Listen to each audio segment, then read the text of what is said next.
आज के इस वीडियो में बात करेंगे इंडिविजुअल एंड सोसाइटी के बारे में। और आज हम डिस्कस करेंगे चैप्टर 4 को। इससे पहले 3 चैप्टर को कवर कर चुके हैं हम। तीनों चैप्टर का लिंक दे दूंगा डिस्क्रिप्शन में, वहां से आप उसको देख लेंगे। जिन्होंने नहीं देखा है उनके लिए वीडियो 4 है, चैप्टर भी 4 है। चैप्टर 4 है हमारा, जो यूनिट हमारी चल रही है यूनिट 1 या सेक्शन कह सकते हैं हम, सेक्शन इसके अंदर लिखा हुआ है, सेक्शन 1 है हमारा ये।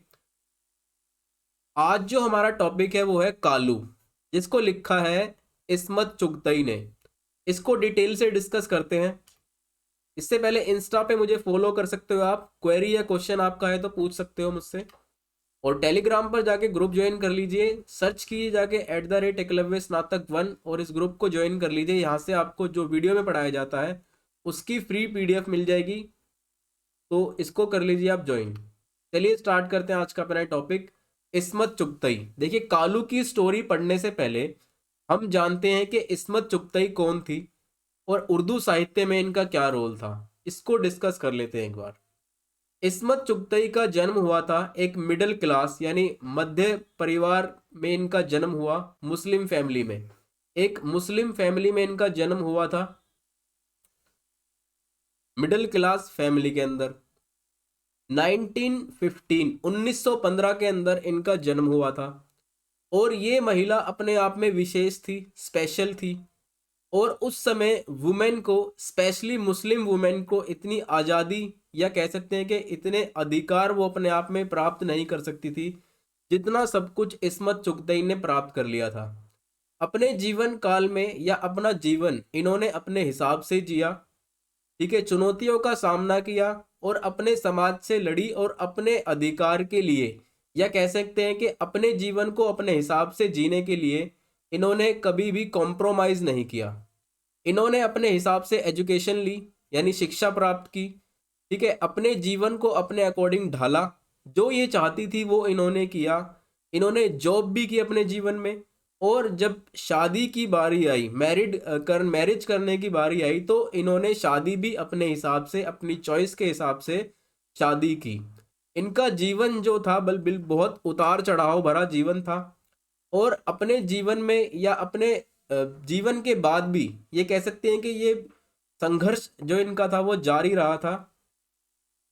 इनके द्वारा लिए गए डिसीजंस बिल्कुल अलग होते थे और अपने जीवन को ये अपने हिसाब से जीती थी। फॉर एग्जाम्पल के लिए इनका एक डिसीजन बता देता हूँ मैं आपको। इन्होंने पहले ही डिसीजन ले लिया था कि जब ये मरेंगी, इनकी डिजायर थी, इनकी इच्छा थी, जब ये मरेंगी तो इनको दफनाया ना जाए बल्कि इनको जलाया जाए। ये इन्होंने मरने से पहले ही डिसीजन अपनी जिंदगी में ले लिया था। तो काफी अलग थी, इनके विचार काफी अलग थे और एक निडर महिला थी ये। इस्मत चुगतई को कहा जाता है कि उर्दू साहित्य में, आधुनिक भारत में इनका बहुत बड़ा रोल रहा है। आधुनिक भारत के उर्दू साहित्य में सबसे ज़्यादा महत्वपूर्ण जो रोल निभाया है वो इस्मत चुगतई ने निभाया है। और ये पहली मुस्लिम महिला थी, पहली मुस्लिम महिला थी जिन्होंने नॉवेल्स और शॉर्ट स्टोरीज को लिखा। ताहिरा नकवी एक पाकिस्तानी क्रिटिक यानी पाकिस्तानी आलोचक थी, ठीक है, ताहिरा नकवी। इन्होंने कहा कि जो पिल्लर, 4 पिल्लर हैं, ठीक है, उर्दू साहित्य के जो 4 पिल्लर हैं जिन पर उर्दू साहित्य टिका हुआ है आधुनिक भारत का, उन 4 पिल्लरों में से एक पिल्लर कौन है? इस्मत चुगतई है। ऐसा किसने कहा? ऐसा कहा ताहिरा नकवी ने। और जो बाकी के 3 पिल्लर थे उस समय के, वो थे SH मंटो, कृष्णा चंद्रा और राजेंद्र सिंह बेदिंग, ठीक है। ये 4 जो पिल्लर थे, ये थे मुस्लिम साहित्य को खड़ा करने वाले 4 पिलर थे जिसके ऊपर मुस्लिम साहित्य टिका था, मुस्लिम लिटरेचर टिका था। Apart from writing short stories and novel, she also wrote articles, essay and even film scripts. देखिए, इन्होंने नॉवेल्स तो लिखे ही लिखे, शॉर्ट स्टोरी भी लिखी, इसके अलावा इन्होंने आर्टिकल लिखे, निबंध लिखे, और इसके साथ साथ इन्होंने फिल्म की स्क्रिप्ट्स भी लिखी, ठीक है, फिल्म की स्क्रिप्ट्स भी इन्होंने लिखी। इन्होंने लिखना कब स्टार्ट किया था? जब ये मुस्लिम अलीगढ़ यूनिवर्सिटी की स्टूडेंट थी, तब इन्होंने लिखना स्टार्ट किया था। जब ये अलीगढ़ मुस्लिम यूनिवर्सिटी में जब ये पढ़ती थी, उस दौरान इन्होंने लिखना स्टार्ट किया और वहीं पर इनकी मुलाकात होती है शाहिद लतीफ़ के साथ, जिसके साथ आगे चलकर इन्होंने विवाह किया, शादी की और बाद में इनके शौहर हस्बैंड कहलाए। ठीक है। शाहिद लतीफ़ कौन थे? शाहिद लतीफ़ थे जो मुंबई फिल्म इंडस्ट्रीज़ के साथ जुड़े हुए थे। ठीक है, वो इनके साथ मुंबई फिल्म इंडस्ट्रीज़ के साथ वो काम करते थे और इन्होंने इस्मत चुगतई को भी फिल्म इंडस्ट्री में काम करने के लिए कह सकते हैं कि प्लेटफॉर्म दिया, या इन्होंने कहा कि आप यहाँ पर आके भी काम कीजिए। तो इन्होंने वहाँ फिल्म इंडस्ट्री के लिए भी स्क्रिप्ट्स लिखी मूवी की। Chughtai for most part of her working life lived in a Mumbai and worked as the principal of girls college. इन्होंने अपनी जिंदगी का ज़्यादातर समय मुंबई में बिताया और क्या काम करते हुए? गर्ल्स कॉलेज का principal, as a girls college का प्रिंसिपल के रूप में इन्होंने अपनी जिंदगी का मोस्ट ऑफ द पार्ट जो इनकी लाइफ का था वो इस तरह बिताया। इन्होंने जुनून एक मूवी आई थी 1978 में, जिसमें शशि कपूर थे, हीरो शशि कपूर थे। ठीक है, और हीरोइन की माँ का जो रोल रोल किया था वो किया था किसने? इस्मत चुगतई ने। और इस फिल्म की जो स्क्रिप्ट थी, जुनून फिल्म जो स्क्रिप्ट जो थी वो किसने लिखी थी? वो भी लिखी थी किसने? इस्मत चुगतई ने इसकी स्क्रिप्ट लिखी थी। पद्मश्री का इनको अवार्ड मिला था 1975 में। 1975 में इनको पद्मश्री का अवार्ड मिला था। और उर्दू किस लिए मिला था? क्योंकि उर्दू साहित्य में इनका बहुत बड़ा कंट्रीब्यूशन था, उर्दू साहित्य में इनका बहुत बड़ा योगदान था। 24 अक्टूबर 1991 को इन्होंने आखिरी सांस ली, यानी 24 अक्टूबर 1991 को इनकी मृत्यु हुई। चलिए स्टार्ट करते हैं आज की स्टोरी कालू। डिस्कस करते हैं कि कालू की स्टोरी क्या है। तो देखिए, कालू की जो स्टोरी है, कालू की जो कहानी है, वो एक गरीब बच्चे की कहानी है। एक गरीब यंग बॉय होता है, उसकी कहानी है। होता क्या है, कालू की जो माँ होती है, वो उसे एक फैमिली में भेज देती है। कालू को एक वेल डेवलप्ड फैमिली के अंदर भेज देती है, इसलिए कि कालू उस फैमिली के थ्रू कुछ सीख पाएगा और अपने भविष्य के लिए कुछ इम्प्रूवमेंट कर पाएगा, या फिर अपना भविष्य उनको देखकर ठीक कर पाएगा, उनसे कुछ सीख पाएगा। इस होप में, इस आशा में कालू की माँ कालू को एक वेल फैमिली के अंदर भेज देती है, जो अच्छी डेवलप्ड फैमिली होती है। कालू के साथ लेकिन होता क्या है, देखिए, कालू वहां पर जब जाता है रहने के लिए, तो कालू के साथ जो उसकी माँ ने सोच समझ के भेजा था वो नहीं होता। उसके साथ व्यवहार बिल्कुल डिफरेंट होता है। उसे एक नौकर की तरह रखा जाता है घर में। ठीक है, और उसको उसका शोषण किया जाता है। पूरे दिन उससे घर का काम कराया जाता है, बाजार जाने का, घर का जो भी रसोई का काम था, एज ए सर्वेंट उसको यूज किया जाता है उस घर के द्वारा, उनके फैमिली मेंबर्स के द्वारा।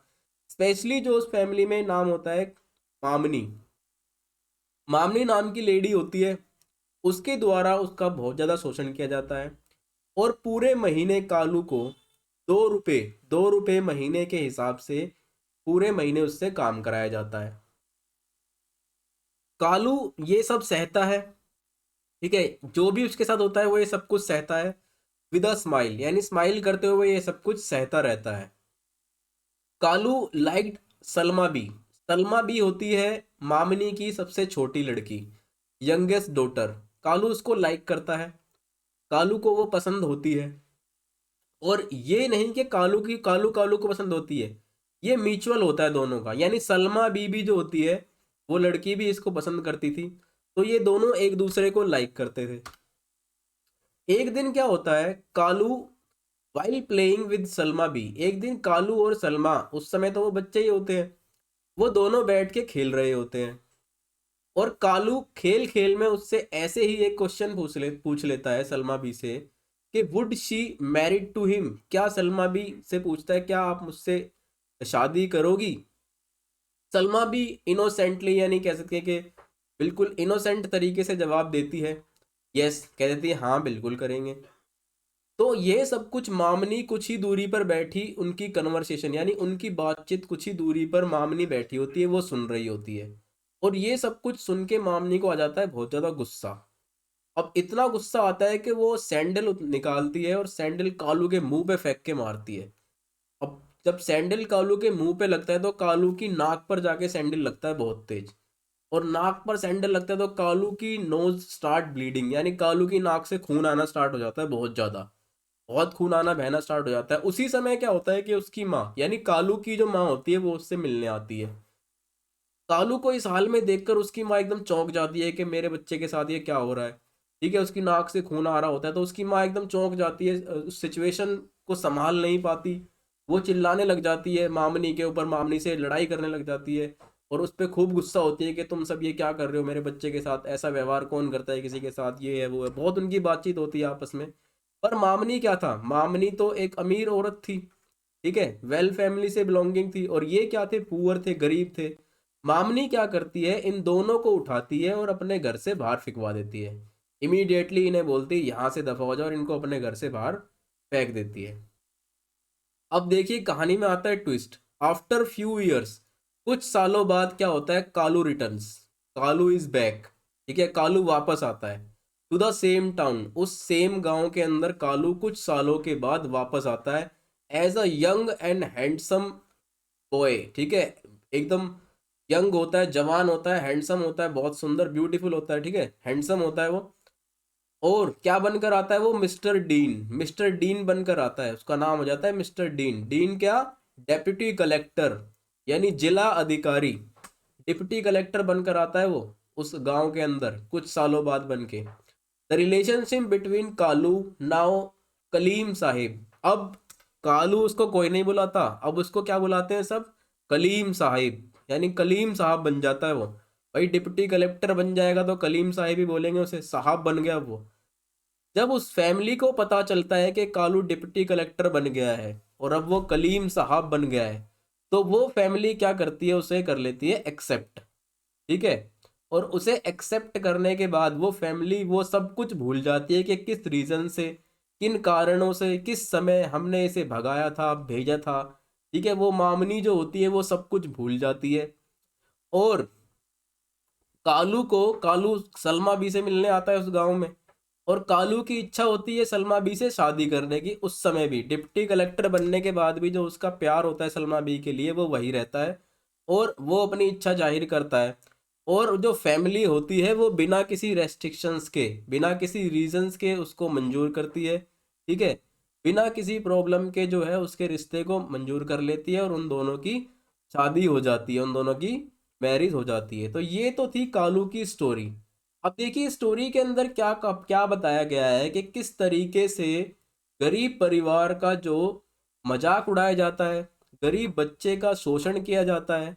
लेकिन जब वो गरीब बच्चा एजुकेटेड हो जाता है, जब वो गरीब बच्चा शिक्षा प्राप्त करके कुछ बन जाता है, तो वो सारे जो उसके ऊपर इल्जामात थे, या सारे जो कुछ भी उसके साथ हो रहा था, वो सब कुछ क्या हो जाते हैं, भूल जाते हैं।